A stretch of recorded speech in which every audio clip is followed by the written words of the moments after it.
এই যে আমরা খুবই প্রভাবশালী শব্দগুলো শুনি, সুপার পাওয়ার, মেজর পাওয়ার বা আঞ্চলিক শক্তি, এগুলো কিন্তু রাতারাতি হয়ে যায় না, এগুলো অর্জন করে নিতে হয়।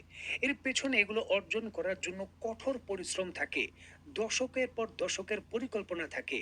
তারপর কিন্তু এই জায়গাগুলোতে দেশগুলো পৌঁছায়। দেখুন, 1990-এর দশকেই ইরান পরিষ্কারভাবে বুঝে গিয়েছিল যুক্তরাষ্ট্র, পশ্চিমা বিশ্ব এবং আঞ্চলিক শক্তিগুলোকে মোকাবেলা করতে হলে তাকে প্রযুক্তি আয়ত্ত করতে হবে।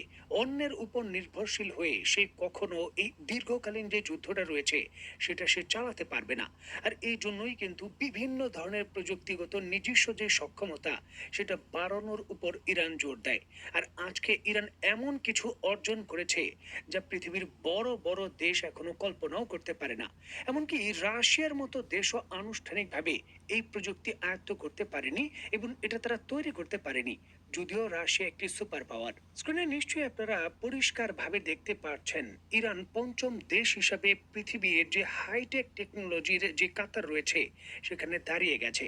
যুক্তরাষ্ট্র, চীন, জাপান এবং জার্মানির পর নজিরবিহীনভাবে ইরান সুপার হেভি যে মিথানল রিয়েক্টর রয়েছে সেটা ডিজাইন করে তৈরি করে নিজের দেশে যুক্ত করেছে। দেখুন, ইরান তার নিজস্ব প্রযুক্তিতে যে মিথানল রিয়েক্টর চুল্লি তৈরি করেছে তার ওজন 360 টন।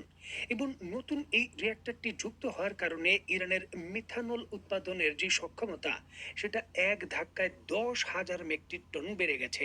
মিথানল কি এবং কি কাজে লাগে এই বিষয়ে যারা খুব একটু কম জানেন তাদের সুবিধার্থে বলে রাখা ভালো। মিথানল হলো গুরুত্বপূর্ণ শিল্পের একটি রাসায়নিক, যা জ্বালানি, প্লাস্টিক, রং এবং অন্যান্য রাসায়নিক উৎপাদনে ব্যবহার হয়। মিথানলের যে চুল্লি রয়েছে সেটা তৈরি করা খুবই কঠিন এবং জটিল কাজ।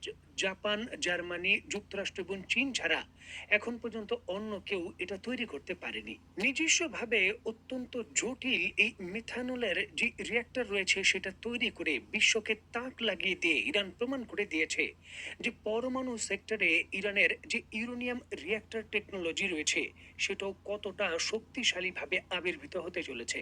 দেখুন, এটা শুধু সময়ের ব্যাপার, যে কোনো মুহূর্তে ইরান তার নিউক্লিয়ার যে রিয়েক্টর রয়েছে সেটা প্রকাশ্যে আনবে। আর এতে কিন্তু হতভম্ব হওয়া ছাড়া আর কোনো উপায় নেই।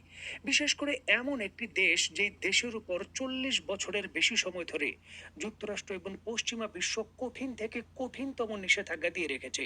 ছোট ছোট যন্ত্রাংশ অ্যারেঞ্জ করা ইরানের জন্য খুবই মুশকিলের ব্যাপার। পৃথিবীর কোনো দেশ থেকে আমদানি করতে পারে না এমতো একটা অবস্থায় সম্পূর্ণভাবে 100% নিজস্ব প্রযুক্তি ব্যবহার করে 360 টন ওজনের মিথানল যে রিয়েক্টরের চুল্লি রয়েছে সেটা তৈরি করে একেবারে তাক লাগিয়ে দিয়েছে। কারণ পৃথিবীর অন্যতম বৃহত্তম এই চুল্লি।